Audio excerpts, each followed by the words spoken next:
Hi అండి. ఈరోజు మనం చపాతీ చేసుకుంటున్నామండి. దీనికోసం ముందుగా గోధుమ పిండి తీసుకుని కొద్దిగా సాల్ట్ వేసుకుని కొద్దిగా పాలు వేసుకుని అలాగే కొద్దిగా నీళ్ళు వేసుకుని ముద్దలాగా కలుపుకుంటున్నానండి. పాలు తీసుకోవడం వల్ల చపాతీ టేస్ట్గా ఉంటుందండి. అందుకోసం అని చెప్పి దీన్ని ఇలా ముద్దలా కలుపుకుని ఒక 10 మినిట్స్ కానీ పావుగంట కానీ మీకు టైం ఎంత ఉంటే అంత టైం పక్కన పెట్టుకోండి. తర్వాత మూత తీసేసి ఇలాగ చిన్న చిన్న ముద్దలుగా చేసుకోండి. తర్వాత ఈ ముద్దలన్నీ కూడా ఇలాగ రౌండ్గా చపాతీలాగా మీకు ఏ షేప్ కావాలంటే ఆ షేప్లో ఇలాగ రుద్దుకోండి చక్కగా. ఇవన్నీ రుద్దుకున్న తర్వాత తీసి మొత్తం పక్కన పెట్టుకుంటున్నానండి. ఇలాగ రుద్దేసుకోవాలి.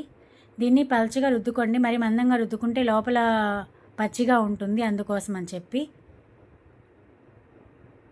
తర్వాత స్టవ్ ఆన్ చేసి పెనం పెట్టుకుని నేను ఐరన్ ప్యాన్ తీసుకున్నానండి. అది వేడైన తర్వాత చపాతీని దాని మీద వేసుకొని 2 వైపులా ఫస్ట్ వేడి చేసుకోవాలండి. తర్వాతనే ఒక 4-5 డ్రాప్స్ ఆయిల్ వేస్తున్నానండి చుట్టూతా కూడా. ఆ ఆయిల్ వేసి దీన్ని ఇలాగా అటు ఇటు తిప్పుకుంటూ దాన్ని ప్రెస్ చేసుకుంటూ ఉండాలండి గెంటితోటి. అప్పుడు అది బాగా చక్కగా పొంగుతుంది ఇలాగనమాట. ఇలాగే మిగతా చపాతీలన్నీ కూడా చేసుకోండి. అంతేనండి, మన చపాతీ రెడీ అయిపోయింది. దీన్ని నేను పాలక్ పన్నీర్ కర్రీతోటి సర్వ్ చేశానండి. ఆల్రెడీ మనం వీడియో పోస్ట్ చేసాం కదా, ఆ కర్రీనే అనమాట. So thank you for watching my video అండి.